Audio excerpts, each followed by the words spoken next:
Tjá, tjá. Þetta fyrsti þáttur hlaðvarpsins Ítalía hillar og ég heiti Magga. Þú ert komin til Ítalíu og hefur valið þér lítinn bæ til að gista í eða jafnvel bændagistingu. Það liðið á daginn, þú situr úti og hitinn sem hefur legið eins og mara yfir öllu aðeins að minnka. Himinin eitt listaverk, djúpir fjólubláir og appelsínugulir tónar og síðustu sólargeislarnir alveg að hverfa á bakvið ólífutrén á hæðunum í kring. Þú finnur ilminn af rósmarín og jasmín og nýtur þagnarinnar sem brátt færist yfir. Þögnin þó ekki algjör. Þetta miklu fremur kyrrð ítölsku sveitarinnar þar sem heil hljómsveit skordýra tekur yfir sviðið þegar kvöldi nálgast.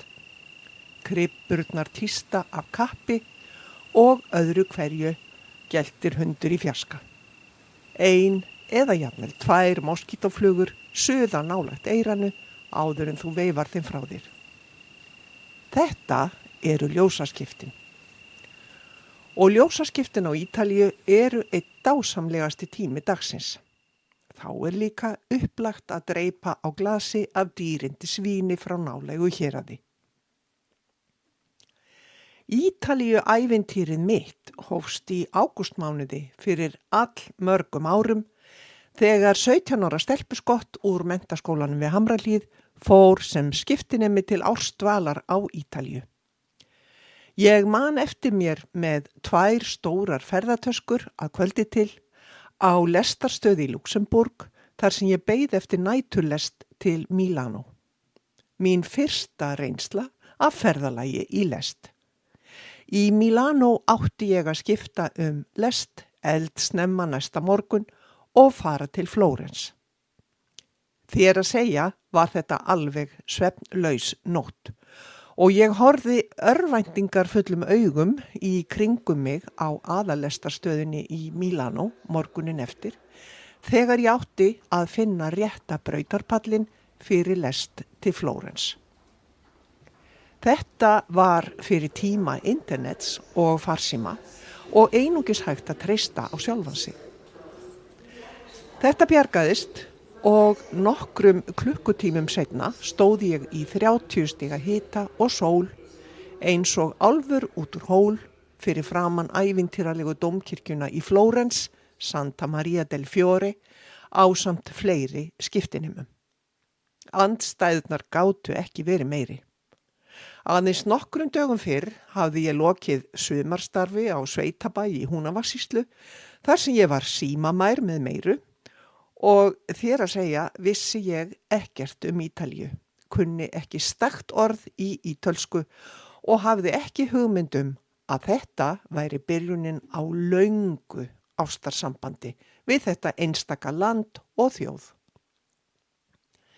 Síðan eru liðin allmörg ár. Ástarsambandið við Ítalíu löngu hafið og ferðirnar orðnar óteljandi. Ég hef verið svo heppin að fá tækifæri til að ferðast vítt og breitt landið, ýmist á eigin vegum eða sem farastjóri og þannig hefur smátt og smátt safnast í reynslubankan. Nú vil ég gjarnan tileinka þessa þætti þér sem hefur Ítalíu á óskalistanum, en ekki síður þér sem hefur ferðast nú þegar til Ítalíu og vilt vita meira. Þetta verða fróðleiksmólar sem ættu að koma sér vel fyrir ferðalanga allt mögulegt tengt Ítalíu. Praktískar ábendingar, frægir staðir, lítt þekktir staðir sem verður að benda á, vangaveltur ítalskan mat og veitingastaði, tungumálið, gistingu, bílaleigu, héruð og margt fleira. Efniviðinn vantar ekki, ég get lofað þér því. Ítalía nefnilega meira en bara pizza, pasta, Róm, Flórens og Feneyjar. Af og til mun ég leita til Stefaníu, ítalskrar vinkonu til margra ára, sem búsett í bænum Fabriano í Marke héraðinu á Mið-Ítalíu. og ég hlakka til að segja þér meira frá henni. Þegar leiðin liggur til Ítalíu á ég vísan samastað hjá henni og hún sýnir þessum ofdekraða Íslendingi staka þolinmæði. Hún bendir góðlátlega á að það þurfi að slökkva ljósin í herbergjum sem ekki verið að nota til að spara rafmagnið. Að vissara sé að loka vandlega kekspökkum í eldhúsinu eftir notkun og að ekki sé til siðs að handfjalla grænmetið á markaðinum.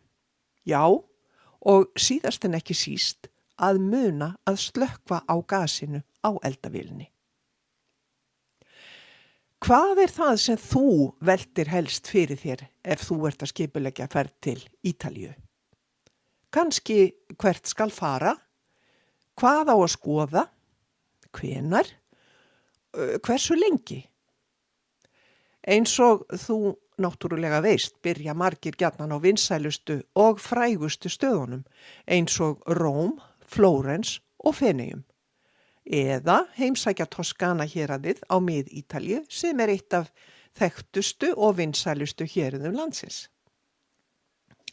Það er þó full ástæða til að hvetja þig til að skoða aðra möguleika líka.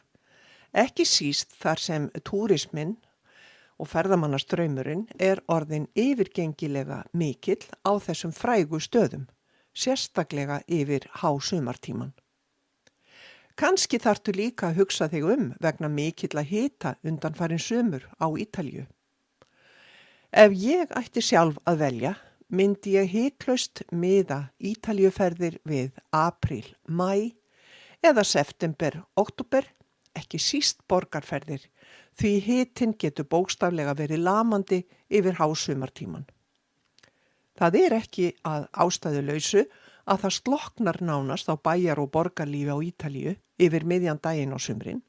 Margar verslanir loka og varla sést nokkur maður á gangi nema ferðamenn. Þegar tekur að rökkva og hitinn aðeins að minnka, þá lifnar loks yfir mannlífinu. Fólk hættir sér aftur út fyrir húsins dyr og lífið heldur áfram langt fram á kvöld. Mér minnistætt þegar ég lét undan þeirri ósk eiginmannsins að heimsækja Róm hásumar í tengslum við annan áfangastað á Ítalíu. Það voru 3 dagar þar sem við stauluðumst áfram borgina, sveitt og hálf lömuð með vatnsflöskurnar okkar og komum ekki miklu í verk, satt að segja. Auðvitað er það skiljanlegt að þú viljir fyrst og fremst byrja á að skoða þekkta og fræga staði, en vonandi liggur leiðin þá aftur til Ítalíu síðar og þá er að gera að gefa öðrum stöðum tækifæri þar sem túrisminn og erillinn er mögulega minni. Spurningin er kannski í hvernig gír ertu? Dreymir þig borgarferð? Viltu dvelja við eitthvað af vötnum Ítalíu? Gista í gömlum smábæ? Ertu að hugsa að vera á bílaleigubíl eða nota lestarkerfið og aðrar almenningssamgöngur? Skipta kannski á íbúð? Og hvað ætlarðu að vera lengi? Allt er þetta spurningum hvað þú vilt. Hér vil ég bara segja eitt strax. Það er ekki ýkja sniðugt að vera á bílaleigubíl inn í borgum eins og Róm, Flórens eða Napoli. Ég á eftir að gera þessu mun betri skil í næstu þáttum, en í þessum stóru borgum er umferðin erfið.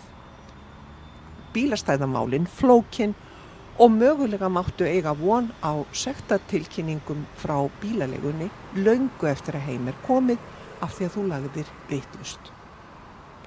Eins þarftu að vita að víða hafa borgir og bæir komið sér upp svæðum í miðborgunum sem skammstöfuð eru ZTL sem á ítölsku stendur fyrir Zona a Traffico Limitato, þar sem bílar mega ekki aka án sérstaks leyfis. Þarna er oft að ræða sögulega miðbæi þar sem umferð er takmörkuð til að minnka mengun og umferðaröngþveiti. Ókunnugir taka sjaldnast eftir þessum svæðum og geta þvælst inn á þau án þess að hafa hugmynd það og fengið laglegar sektir. Eftir því sem árin líða hallast ég meira að því sem kallað hefur verið slow travel, stundum kallað hæglætis ferðamennska, hægferðir eða velferðir, þar sem við gefum okkur tíma til að dvelja, njóta, upplifa í rólegheitum og komum ekki dauðþreytt heim úr ferðalaginu eftir mikinn hamagang. Við getum kallað það að festa kannski smá rætur á staðnum þar sem dvalið er. Að gefa sér tíma til að kynnast aðeins fólki, borða á góðum stöðum, kannski oftar en einsinni, og sleppa McDonald's. Já, ótrúlegt en satt má finna McDonald's á Ítalíu. Því miður, segja margir. Það má líka velta fyrir sér hvers konar ferðamaður þú ætlar að vera. Hvar ætlarðu að skilja aurana þína eftir? Það má færa rök fyrir því að það sé vænlegra að leita frekar upp í ísbúðir sem bjóða handgerðan ís, gelato artigianale, frekar en fjöldaframleiddan ís. Og kannski allt eins sniðugt að setjast niður og borða á veitingastað frekar en að gleypa í sig götumat og skilja síðan lífrænt rusl eftir í tunnum sem smádýr eiga mögulega greiðan aðgang að. Og það segir sig auðvitað sjálft að staðir og svæði þar sem minna ferðamenn eru almennt ódýrari. Þú kannast örugglega við frasan Il bel paese. Ítalía oft kölluð Il bel paese, hið fallega land. Þar að finna ótrúleg listaverk og minnisvarða liðna tíma og liðnar aldir og skiptir þá litlu hvar borið niður í hinum 20 héruðum landsins. En þar með ekki öll sagan sögð, því Ítalía einnig heimsfræg fyrir matargerð, hönnun, sportbíla og mótorhjól, fjölbreytta menningu og mállýskur, stórbrotin fjöll, samanber Alpana og Apennínafjöllin og auðvitað vinsælar sólarstrendur. Il bel paese á því vel við. Ég talaði 20 héruð sem einnig mætti kalla sýslur. Þær eru margar mjög ólíkar innbyrðis og hafa hver sín skemmtilegu sérkenni. Þannig í raun hægt að heimsækja Ítalíu aftur og endalaust uppgötva nýja og forvitnilega hluti eftir því hvaða hérað heimsótt. Hvert þeirra hefur sínar eigin hefðir, mállýskur og matargerð. Þetta ekki bara ein Ítalía, heldur margar í raun. Vissirðu að það eru 2 pínulítil ríki, svokölluð örríki, innan landamæra Ítalíu? Þetta eru San Marino og Vatíkanið. Þessi 2 ríki eru tæknilega séð ekki hluti af Evrópusambandinu, en þó hluti Schengen-svæðisins og Evrópska efnahags- og myntbandalagsins. Þegar þú heimsækir þessi litlu ríki verður þú ekki sérstaklega var við neinar breytingar, fyrir utan það að einkennisbúningur lögreglunar öðruvísi. Myntin svo sama, evra og tungumálið ítalska. Þú veist auðvitað ýmislegt Ítalíu nú þegar. Kannski hefurðu heimsótt Róm í helgarferð, kannski farið í gondólaferð á síkjum Feneyja eða einfaldlega látið þig dreyma dvöl í Toskana yfir glasi af Chianti í sófanum heima. En Ítalía býður upp á svo ótal margt fleira. Ítalía svolítið eins og espresso, sterk, svolítið kröftug og heldur þér örugglega vakandi. Þú hefur án efa heyrt eða tekið eftir því að Ítalía í laginu eins og stígvél. Já, háhæluð stígvél. Sumir orðaða þannig að Ítalía sparki í eyjuna Sikiley, sem svolítið ósanngjarnt, þar sem Sikiley hefur nú þegar gengið í gegnum ýmislegt í gegnum söguna, jarðskjálfta, eldgos, mafíuna og endalausa innrásarheri. Þetta stígvélalag skýrir margt varðandi Ítali. Þeir búa í þessu langa og mjóa landi umkringdu Miðjarðarhafinu. Fjöll skera landið endilangt í miðjunni. Alparnir verja norðurhlutan og eldfjöll gjósa í suðrinu. Segja má að náttúran, landslagið, hafi gert Ítali úrræðagóða, kannski svolítið þrjóska og afar stolta af sínum heimahögum. Þannig kæmist þú fljótt að því að Ítali frá Mílanó á mjög lítið sameiginlegt með Ítala frá Napoli, nema kannski sterkar og miklar skoðanir á mat. Ítalía býr yfir meira magni sögu á hvern fermetra en nokkur annar staður í heiminum. Bara það að ganga Róm er eins og að fletta í gegnum 3000 ára gamla myndabók. Þú röltir í rólegheitum með hugan við cappuccino-bollandinn þegar allt í einu blasir við Colosseum, hringleikahúsið, en á sínum stað eftir 2000 ár, rétt eins og það bíði eftir næsta bardaga skylmingaþræla sem þar börðust forðum. Rétt þar hjá sérðu yfir Forum Romanum, þar sem öldungadeildarþingmenn Rómverja rifust eitt sinn skatta og völd sem sannar jú að stjórnmál hafa alltaf verið hávær. Og svo röltir þú áfram og gengur fram á Pantheon með fullkomnu hvelfinguna sína sem arkitektar klóra sér enn í höfðinu yfir. Málið er að Róm getur því raun heimsótt án aðgöngumiða. Öll borgin er safnið og ísferðin þín gæti allt í einu breyst í nokkurs konar hraðnámskeið í mannkynssögu. En auðvitað þarft að borga þig inn á ákveðna staði, ég ætla ekki að draga úr því. Það skiptir máli að þú vitir að Ítalía hefur ekki alltaf verið eitt land. Reyndar varð hún ekki að sameinuðu ríki fyrir árið 1861 þegar Viktor nokkur Emanuel annar var krýndur konungur.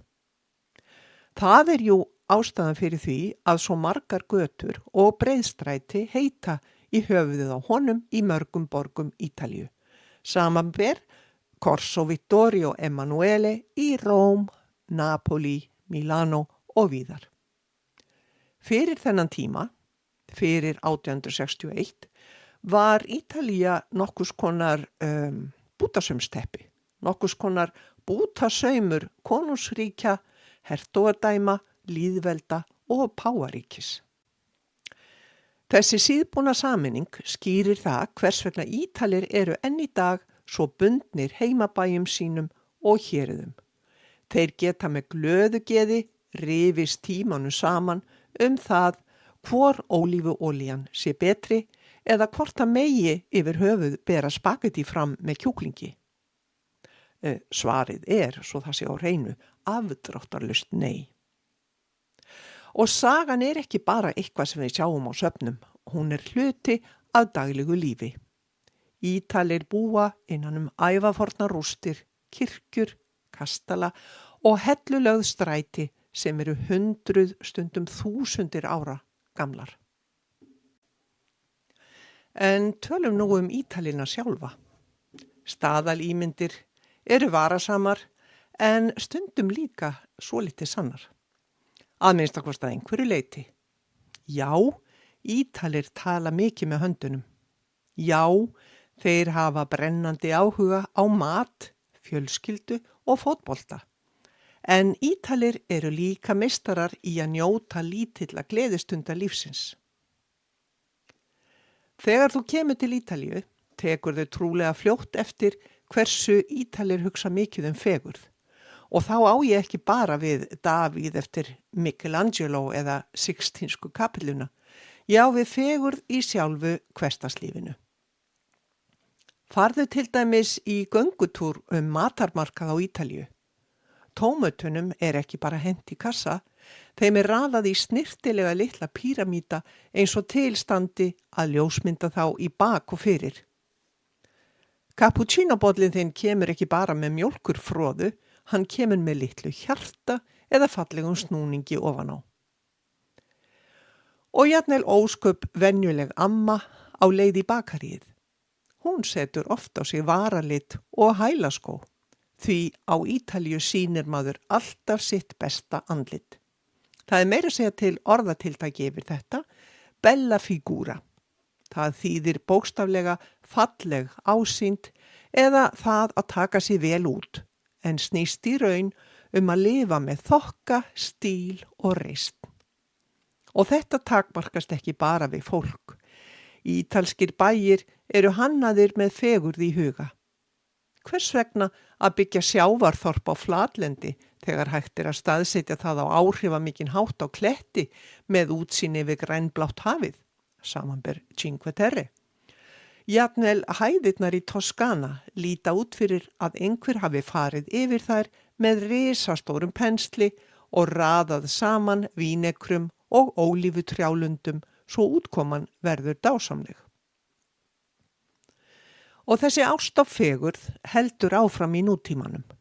Bílar, vespur, sólglerugu, jafnvel espressovélar. Ítalir gera þetta allt svo glæsilegt. Því hvers vegna ætti eitthvað nytsamlegt ekki líka að vera fallegt? Svo að þegar þú ferðast Ítalíu, hafðu augun opin. Hér fegurðin ekki falin á bak við safnveggi. Hún allstaðar. Á götunni, á pastaréttinum þínum, í því hvernig fólk talar og klæðir sig. Því fyrir Ítali lífið sjálft nokkurs konar listform. Það auðvitað líka til orði við það. La dolce vita, ljúfa lífið. Það þýðir ekki munað og kampavín allan daginn.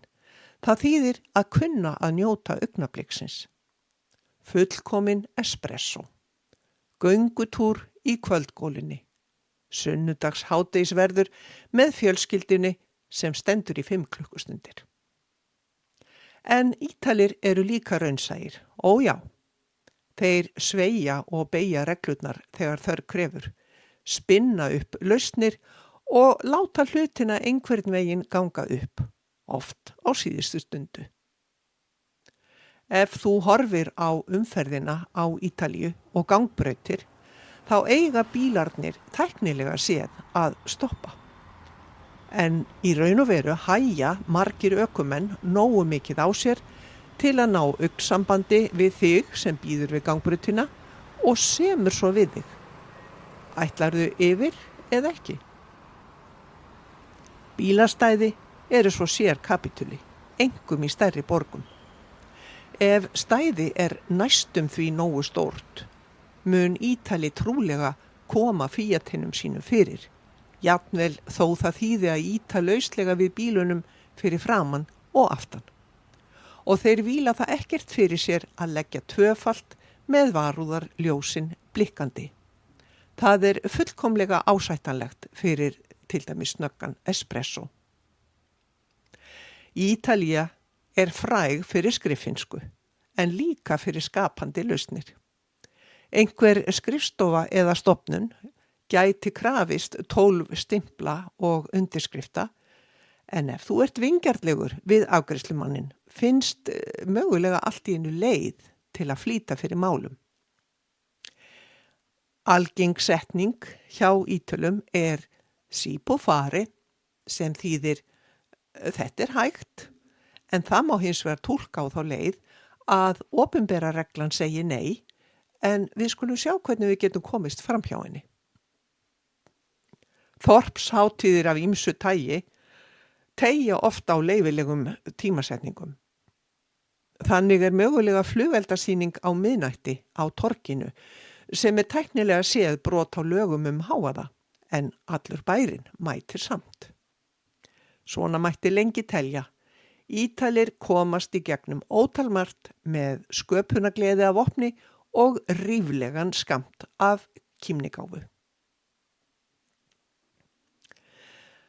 Ég búin að fara vítt og breytt yfir ýmsa hluti í þessum fyrsta þætti Ítalíu, eins og til dæmis hæglætisferðamennsku eða slow travel, ZTL-svæði í miðborgum og miðbæjum, þar sem vonir á sektum ef bílar hafi ekki sérstakt leyfi, Héruðin 20, Smáríkin 2, Vatíkanið og San Marino, hvernig landslag og náttúra hefur mótað þjóðina ásamt sögunni og loks aðeins Ítali sjálfa og fegurðina í hversdagslífinu.